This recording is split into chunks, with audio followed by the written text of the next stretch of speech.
দীপ্ত সংবাদে স্বাগত জানাচ্ছি আমি মোহাম্মদ ইফতেখার। শুরুতেই নিটোল টাটা সংবাদ শিরোনাম। এক সপ্তাহে করোনা সংক্রমণ বেড়েছে ৫১%। বড় কারণ ডেল্টা ধরন বলছে আইইডিসিআর। দেশে অক্সিজেনের সংকট নেই বলছে স্বাস্থ্য অধিদপ্তর। সেবা দিতে না পারা স্বাস্থ্য বিভাগের ব্যর্থতা। লকডাউনে প্রধান সড়ক ফাঁকা, অলিগলিতে বেড়েছে ভিড়, বিপাকে কর্মহীন ও নিম্ন আয়ের মানুষ।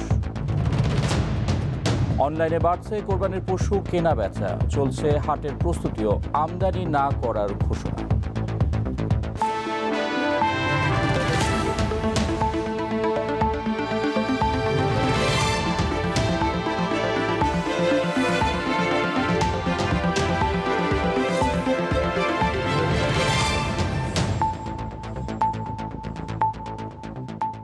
দেশে করোনায় ২৪ ঘন্টায় রেকর্ড ১৫৩ জন মারা গেছেন। এতে মৃতের সংখ্যা বেড়ে হয়েছে ১৫,০৬৫। স্বাস্থ্য অধিদপ্তর জানিয়েছে রবিবার সকাল ৮টা পর্যন্ত আগের ২৪ ঘন্টায় সারা দেশে নমুনা পরীক্ষা করা হয়েছে ২৯,৮৭৯ জনের। এতে করোনা সংক্রমণ শনাক্ত হয়েছে ৮,৬৬১ জনের।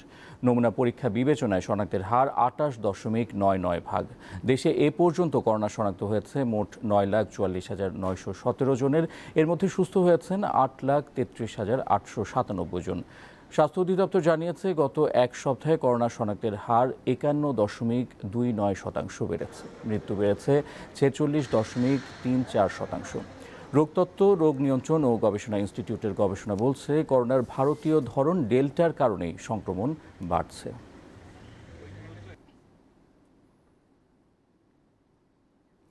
বিধিনিষেধের পরও নিয়ন্ত্রণে আসছে না বিভিন্ন জেলার করোনা সংক্রমণের ঊর্ধ্বগতি, থামছে না মৃত্যু।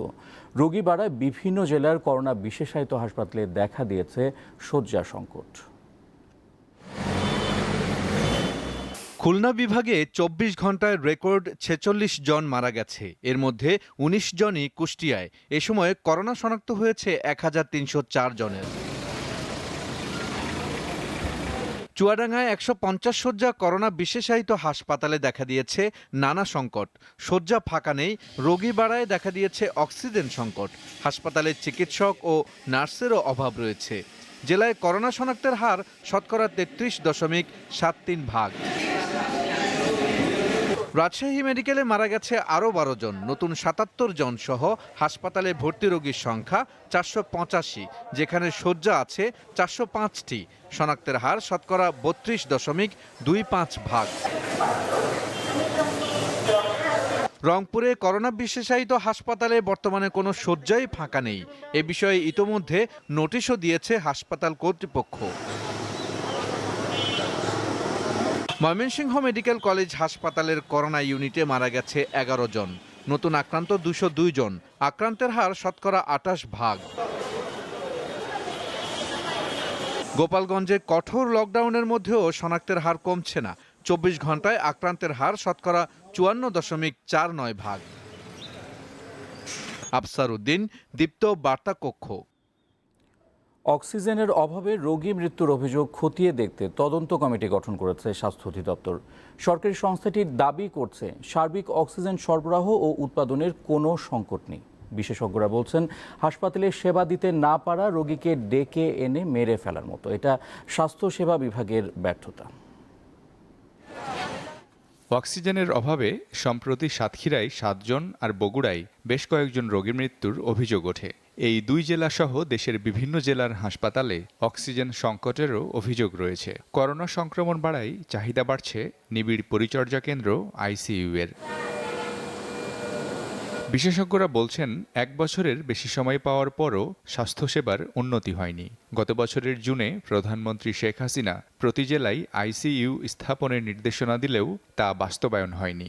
একটা লোককে ইনফেক্টেড, সেই লোকটাকে আপনি হাসপাতালে নিয়ে আসলেন, নিয়ে এসে বিনা চিকিৎসায় মেরে ফেললেন। আপনি বলবেন যে না, আমি মেরে তো ফেলেনি, কিন্তু আপনি হাসপাতালে নিয়ে যায় যদি হাইফ্লোনাজাল ক্যানুলা না দিয়ে তার অভাবে যদি মারা যায়, তাহলে ওটা কি বলবেন? মেরে ফেলে দেওয়া হলো না?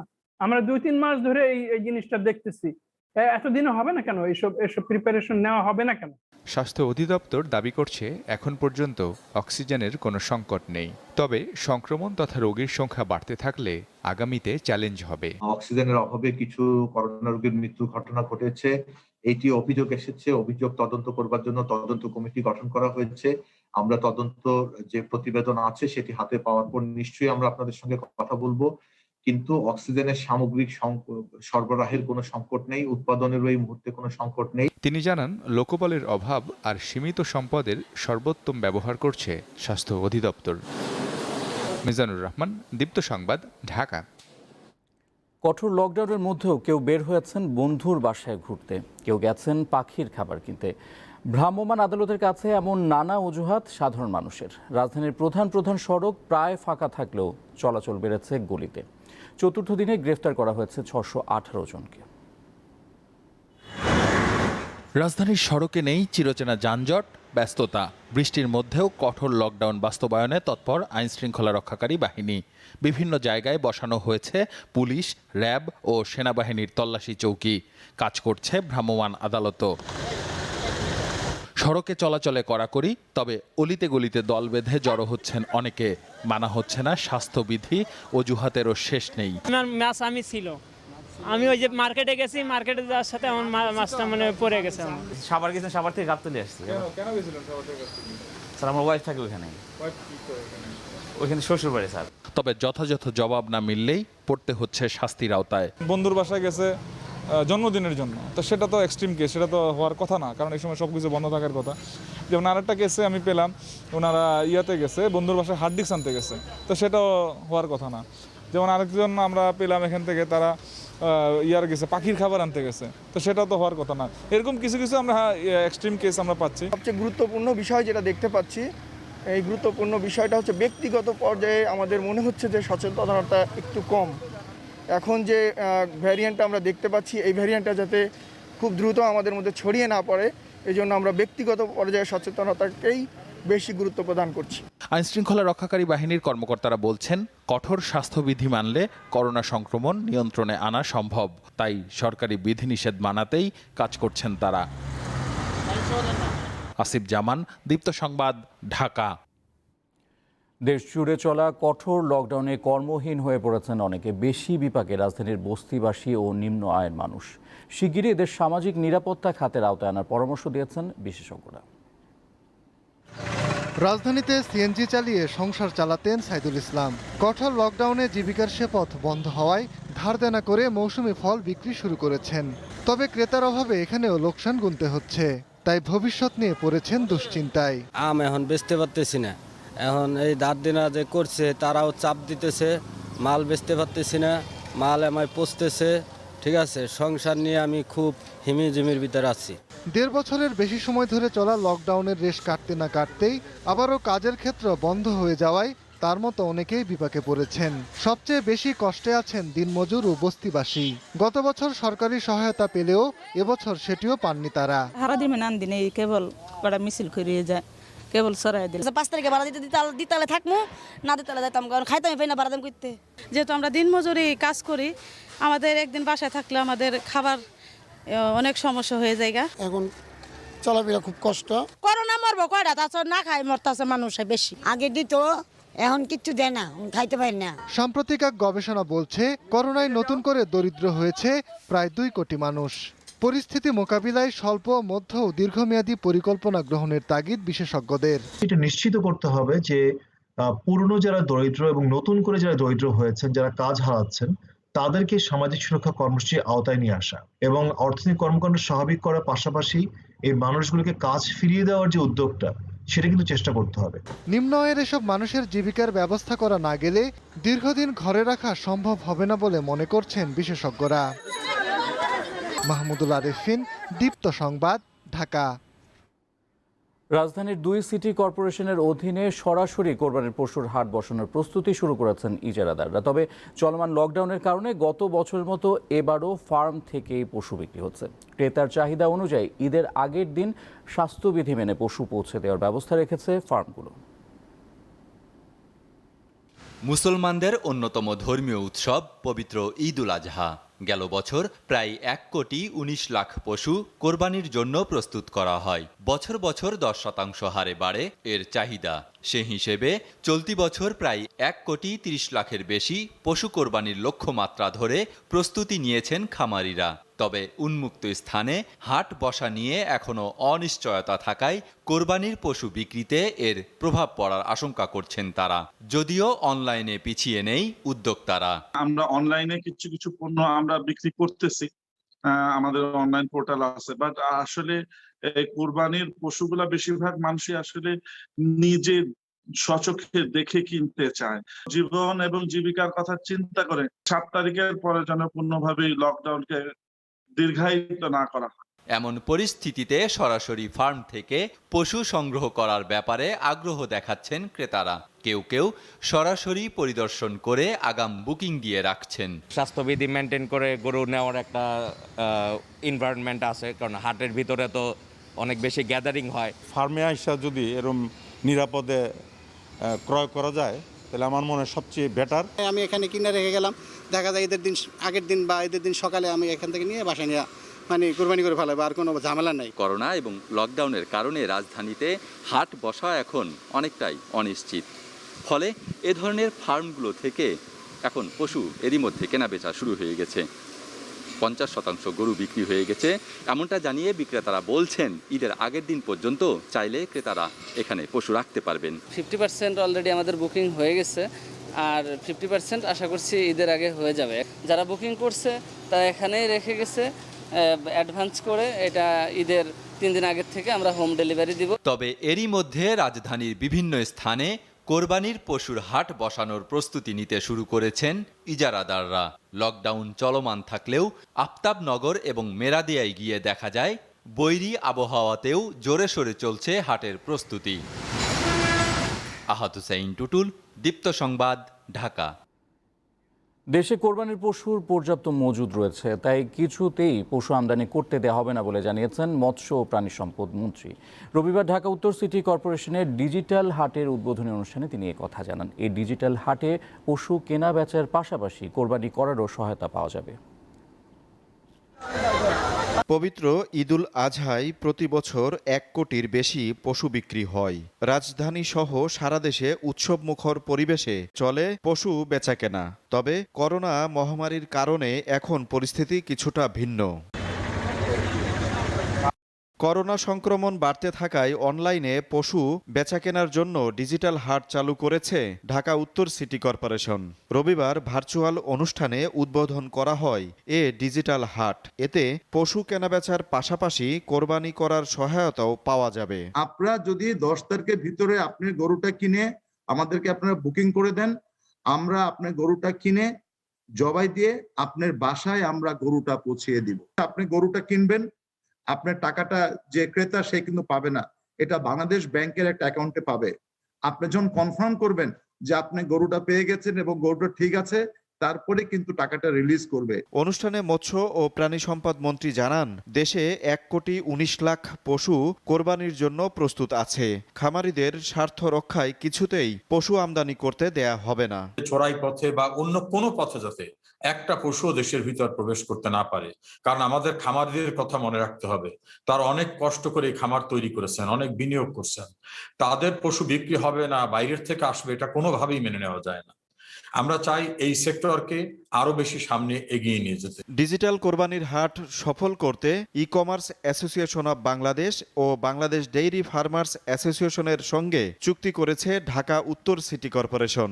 ডিজিটাল হাটে অনুমোদিত প্রতিষ্ঠানের খামারিরা পশু বিক্রি করতে পারবেন। আজিজুল ইসলাম, দীপ্ত সংবাদ, ঢাকা। দীপ্ত সংবাদে নিচ্ছি বিরতি, সাথেই থাকুন।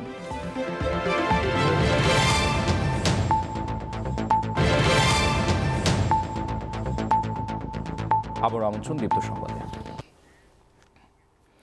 বিভিন্ন জেলা থেকে আসা রোগী সামাল দিতে হিমশিম খাচ্ছে রাজধানীর করোনা বিশেষায়িত হাসপাতালগুলো। দেখা দিয়েছে আইসিইউ সংকট, ফাঁকা নেই সাধারণ শয্যাও। মুষলধারে বৃষ্টির মধ্যেও রাজধানীর করোনা বিশেষায়িত হাসপাতালগুলোতে থেমে নেই রোগীর ঢল। বেশিরভাগই আসছেন দেশের উত্তর ও দক্ষিণ পশ্চিমের জনপদ থেকে। স্বজনদের দাবি, তৃণমূলে পর্যাপ্ত চিকিৎসা না পাওয়ায় এখানে এসেছেন তারা। কুষ্টিয়া থেকে এসেছি, এখানে এসেছি আইসিইউর জন্য। না, আইসিইউ হচ্ছে ফাঁকা নাই। ডাক্তাররা বলেছে লাঞ্চে ইফেক্ট করেছে, লাঞ্চই হচ্ছে না বলে রোগী মানে সুস্থ হতে পারছে না তাড়াতাড়ি।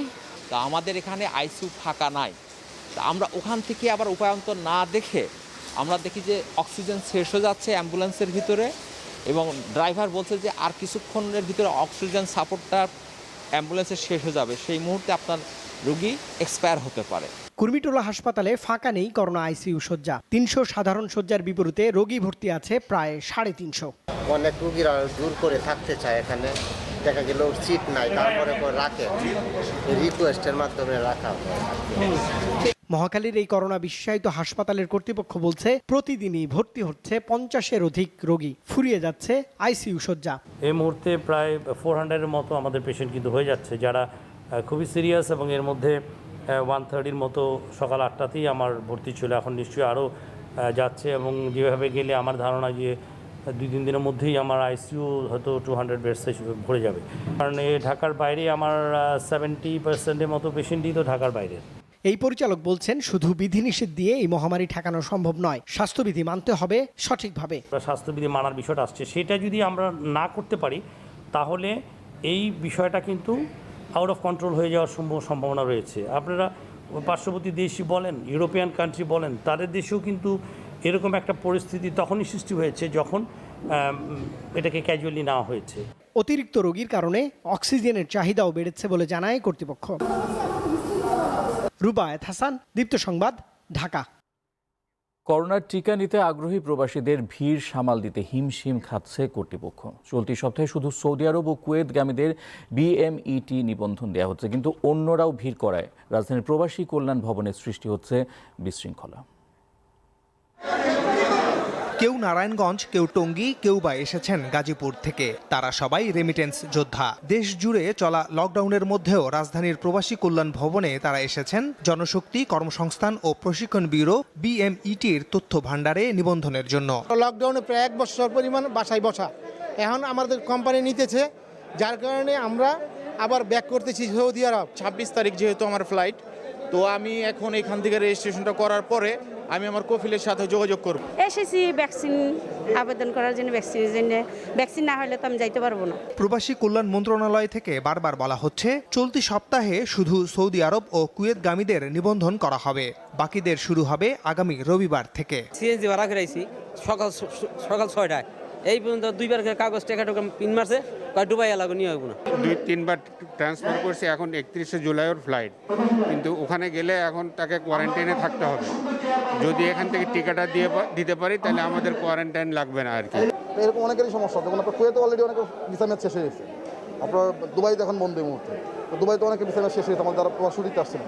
তো এইটা আমরা আশা করছি যে ফ্লাইট খুললে পরে তারা হয়তো করবে, কি বলে যে আমাদেরকে সময় দিবেন যাতে করে ঢুকতে পারে। লকডাউনেও আন্তর্জাতিক ফ্লাইট চালু থাকায় অনেকে টিকা না নিয়েই সৌদি আরব ও কুয়েতে যাচ্ছেন। সেক্ষেত্রে গন্তব্যে পৌঁছে নিজ খরচে তাদের কোয়ারেন্টিনে থাকতে হবে। টিকা আর লইতে পারি না, আমরা মনে করেন হোটেল বুকিং দিছি, টাকা নিছে আর কি। কত টাকা নিছে? 60,010 টাকা নিছে। তো এখন বাধ্য হয়ে কি করবো, নিতে হয়েছে। ওখানে যে কোয়ারেন্টাইন করতে হইব আপনার 1 সপ্তাহ। করোনার টিকা পেতে প্রবাসীদের প্রথমে বিএমইটিতে নিবন্ধন করতে হবে, পরে পাসপোর্ট বা জাতীয় পরিচয়পত্রের নম্বর দিয়ে সুরক্ষা অ্যাপের মাধ্যমে ফর্ম পূরণ করে নিতে হবে প্রতিষেধক। মাহমুদ শাওন, দীপ্ত সংবাদ, ঢাকা। সরকারের সমালোচনায় ব্যস্ত বিএনপি ও এনজিও ব্যক্তিত্বদের করোনার এই সময় মানুষের পাশে খুঁজে পাওয়া যাচ্ছে না বলে মন্তব্য করেছেন তথ্য ও সম্প্রচার মন্ত্রী হাসান মাহমুদ। রবিবার রাজধানীর ধানমন্ডিতে সুরক্ষা সামগ্রী বিতরণকালে তিনি এ মন্তব্য করেন। করোনার আগে এবং করোনাকালীন সময়েও সরকারের সবসময় সমালোচনায় ব্যস্ত থাকে, এবং তাদের কেউ কেউ বিশেষজ্ঞ বলে দাবি করে, তাদের কাউকে কিন্তু এখন আর করোনার সময় খুঁজে পাওয়া যাচ্ছে না। বিএনপির যে সমস্ত নেতা প্রতিদিন কথা বলেন, তারা এখন কথা বলছে শুধু খালেদা জিয়ার স্বাস্থ্য নিয়ে। বাংলাদেশের মানুষের স্বাস্থ্য নিয়ে তাদের কোনো চিন্তা আছে বলে মনে হয় না। দীপ্ত সংবাদে আবার নিচ্ছি বিরতি, ফিরছি একটু পরে।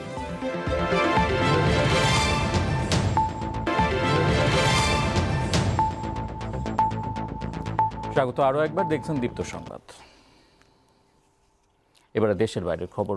বিশ্বজুড়ে করোনায় শনিবার মারা গেছে 7,166 জন। সংক্রমণ শনাক্ত হয়েছে 3,79,000-এর বেশি মানুষের। বর্তমানে বিশ্বের 98টি দেশে ছড়িয়ে পড়েছে করোনার ভারতীয় ডেল্টা ধরন। ধনী দেশগুলো ধীর গতিতে দরিদ্র দেশগুলোর সাথে করোনা টিকা ভাগাভাগি করায় বিশ্বের ডেল্টা ধরন দ্রুত ছড়িয়ে পড়ছে বলে সতর্ক করেছে বিশ্ব স্বাস্থ্য সংস্থা। করোনা মোকাবেলায় শনিবার চীনের করোনাভ্যাক টিকা ব্যবহারের অনুমোদন দিয়েছে দক্ষিণ আফ্রিকা। এছাড়া করোনার ডেল্টা ধরনের কারণে ইরানের শিগগিরই করোনার পঞ্চম ঢেউ আঘাত হানতে পারে বলে আশঙ্কা করছেন প্রেসিডেন্ট হাসান রুহানি। ফিলিপিন্সে সামরিক বাহিনীর বিমান বিধ্বস্তের ঘটনায় নিহতের সংখ্যা বেড়ে হয়েছে 45। রবিবার অন্তত 96 জন আরোহী নিয়ে ফিলিপিন্সের দক্ষিণাঞ্চলীয় সুলু প্রদেশের জোলো দ্বীপে অবতরণের সময় বিধ্বস্ত হয় বিমানটি। এ পর্যন্ত 50 জনকে জীবিত উদ্ধার করা হয়েছে, নিখোঁজ রয়েছে একজন।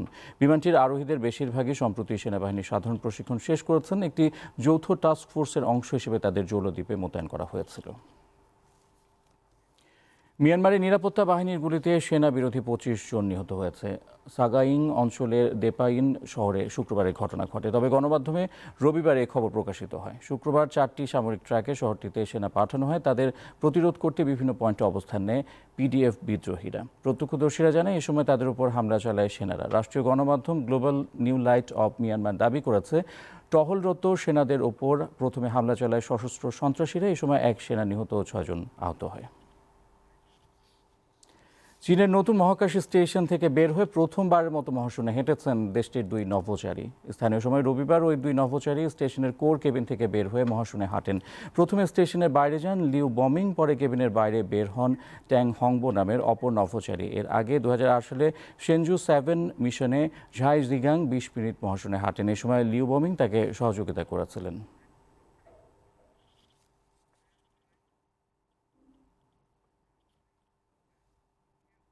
খেলার খবর। বাংলাদেশ ও জিম্বাবুয়ে একাদশের মধ্যকার 2 দিনের প্রস্তুতি ম্যাচ ড্র হয়েছে। হারারেতে টস জিতে প্রথমে ব্যাট করে 313 রানে ইনিংস ঘোষণা করে বাংলাদেশ। অধিনায়ক মুমিনুল হক 29 রান, সাইফ হাসান 65, নাজমুল শান্ত 52, সাকিব 74 ও লিটন 37 রান করে অবসরে যান। জবাবে অধিনায়ক টিমিসেন মারুমার 58 রানে সব উইকেট হারিয়ে জিম্বাবুয়ে একাদশ প্রথম ইনিংস করে 202 রান। 3টি করে উইকেট নেন সাকিব ও মেহেদি মিরাজ। বাংলাদেশ দ্বিতীয় ইনিংসে করে বিনা উইকেটে 22 রান। শেষ করছি দীপ্ত সংবাদ। যাওয়ার আগে নিটোল টাটা শিরোনামগুলো জানিয়ে দিচ্ছে আরও একবার। এক সপ্তাহে করোনার সংক্রমণ বেড়েছে 51%। বড় কারণ ডেল্টা ধরন, বলছে আইইডিসিআর। দেশে অক্সিজেনের সংকট নেই, বলছে স্বাস্থ্য অধিদপ্তর। সেবা দিতে না পারা স্বাস্থ্য বিভাগের ব্যর্থতা। লকডাউনে প্রধান সড়ক ফাঁকা, অলি গলিতে বেড়েছে ভিড়, বিপাকে কর্মহীন ও নিম্ন আয়ের মানুষ। অনলাইনে বাড়ছে কোরবানির পশু কেনা বেচা, চলছে হাটের প্রস্তুতিও, আমদানি না করার ঘোষণা। এই ছিল এখনকার মতো। আমি মোহাম্মদ ইফতেখার বিদায় নিচ্ছি। আমাদের সাথে অনলাইনে যুক্ত থাকুন facebook.com/diptonews এই ঠিকানায়।